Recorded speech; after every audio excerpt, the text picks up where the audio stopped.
وعلى آله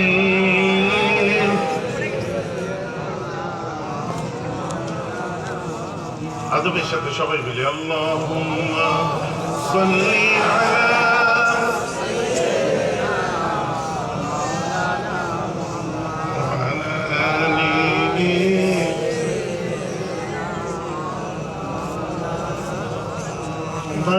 جال من شمّا تربة أحمد أن لا يشم مضي الزمان قوانيا صبت علي مصائب لو أنها صبت على الأيام صرنا لياليا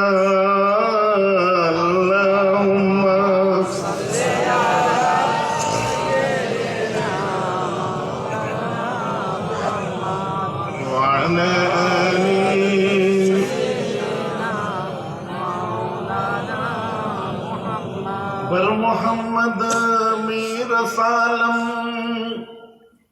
बर मोहम्मद मीर सालम सद सलाम शफीए मुज़नबीना यौमल क़याम अल्लाहुम्मा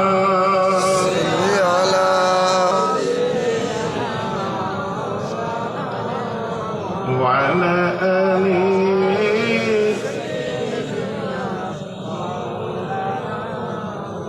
सुनो हाफिज बतोयम के गुल ताजा नमी मानद अगर मानद शबे मानद शबे दीगर नमी मानद अल्लाहुम्मा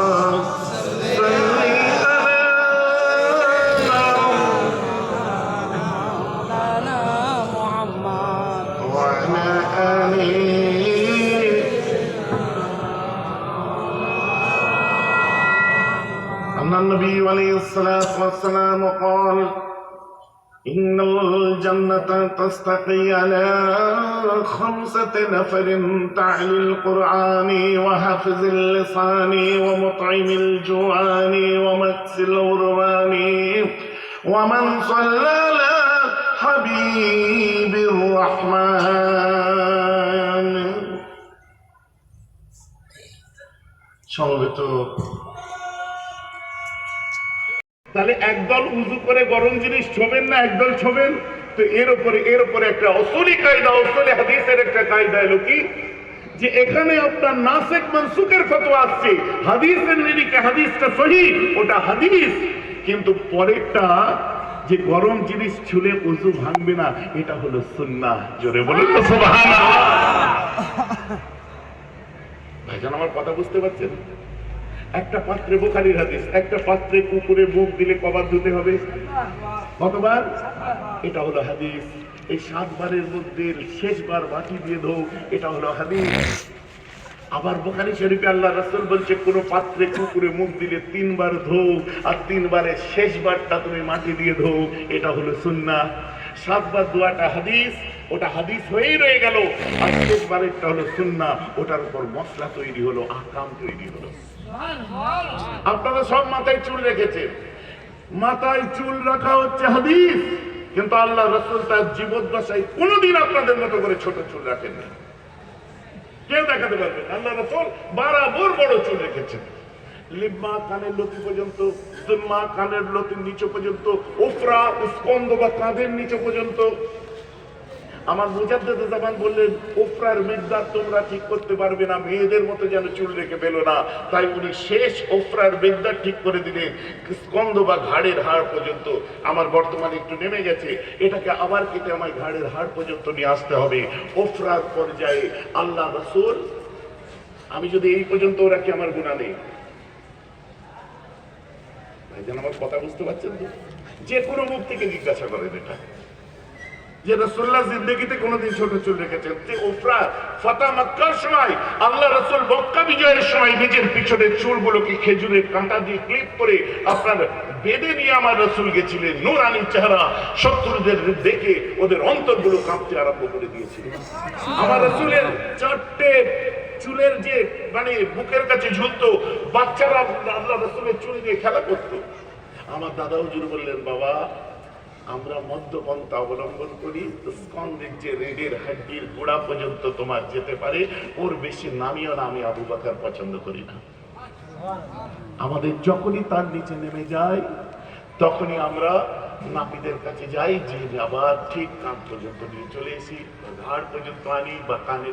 কথা বুঝতে পারছেন তো নাকি? তো চুল রাখাটা হলো হাদিস, আর বড় চুল রাখাটা হলো সুন্নাত। সুন্নাত আর হাদিসের তফাৎ দেখুন।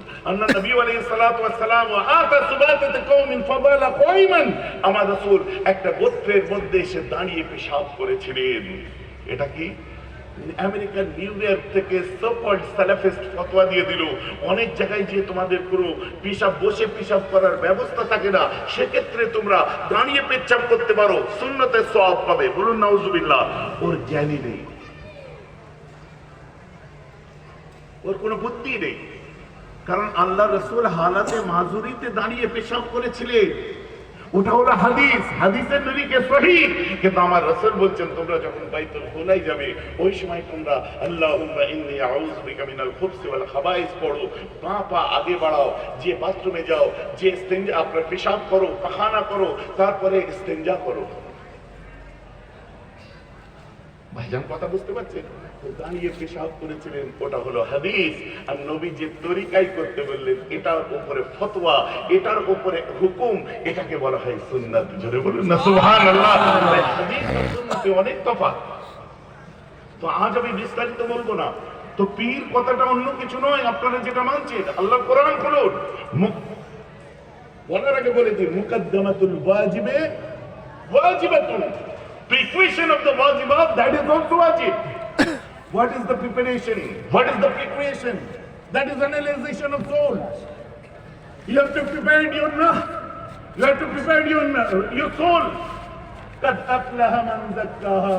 They will succeed to analyze themselves. That is analyzation of soul. ওই ব্যক্তিটা কি তো কার্য অর্জন করেছে, যে ব্যক্তিটা নিজে তাজকিয়ায়ে নফস করতে পেরেছে। এই তাজকিয়ায়ে নফস করা হচ্ছে ফরজে আইন। যেমন 5 ওয়াক্ত নামাজ পড়া, যেমন রোজা রাখা, বুঝতে পারছেন কি পাচ্ছেন না?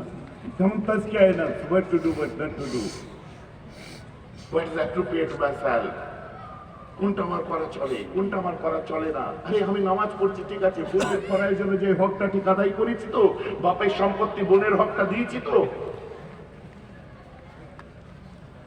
আমি নামাজ পড়ছি রোজা রাখছি ঠিক আছে, যাকাত ঠিক মতো দিচ্ছি তো, নাকি কিয়ামতের আলামতের একজন সাক্ষী আমি ইজ্জত কাযাল ফাই ওয়া দাবালান ওয়াল আমানাতু মাগরামান ওয়াস যাকাতু মাগরামান ওয়া তু'ল্লিমা লিগাইরি الدين واتى الرجل امراته وادى امه وادنى صديقه واتى اباه وظهرت الاصوات في المساجد وصاد القبيله فاسلم او كما قال عليه الصلاه والسلام। আমি সব কিয়ামতের আলামতের একজন হয়ে যাচ্ছি না তো?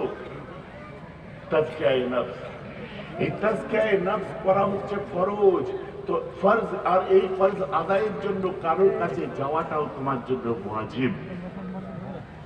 যেমন উযু করা জেনারেলি সুন্নাত, কোন কিতাবে উযু করা ওয়াজিব ফরজ লেখা নেই।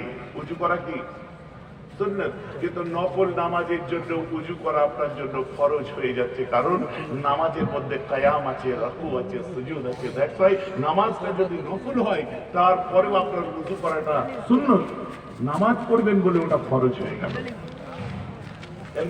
একটা মুকদ্দমাতুল ওয়াজিবে ওয়াজিবাতুন, একটা ওয়াজিবকে পালন করার জন্য তার প্রিপারেশন নেওয়া, ওটাও আপনার জন্য ওয়াজিব।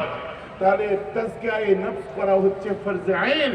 এই তাজকিয়ায়ে নফস করার জন্য আপনার মধ্যে দেহাংসা কাজ করছে, পরস্তি কাতরতা বিরাজ করছে, নিজের দুঃখ করার টাইম নেই, অপরের সুখ দেখে দুঃখে বুক ফেটে যাচ্ছে। এর জন্য আপনাকে কি আমল করতে হবে, নফসকে কি করে কন্ট্রোল করতে পারবে, পাগলা ঘোড়াকে কি করে বাঁধতে পারবে, জঙ্গলি ঘোড়াকে কি করে আয়ত্তে আনতে পারবে, এর জন্য কারোর কাছে ট্রেনিং নিতে হবে। কারো কাছে শিখতে হবে, সেই সব আমলগুলো করতে হবে, কোরআনের সেই আয়াতগুলো বারবার পড়তে হবে, মওতের কথা স্মরণ হবে, সেগুলো গুনাহ থেকে দূরে থাকবে, সেই শিক্ষাগুলো নিতে হবে। এই নেওয়ার জন্য একটা উস্তাদ একজনের কাছে যেতে হবে, যাওয়াটা উসুল অনুযায়ী ওয়াজিব। এবার যার কাছে যাচ্ছেন তাকে আপনি মাস্টারমশাই বলেন, বস বলেন, উস্তাদ বলেন, টিচার বলেন, গুরুদেব বলেন, গুরুজি বলেন, আর কোরআনের ভাষায় তাকে উলিল আমর বলে, তাকে ওলিয়ে মুর্শিদা বলে, তাকে শেখ বলে।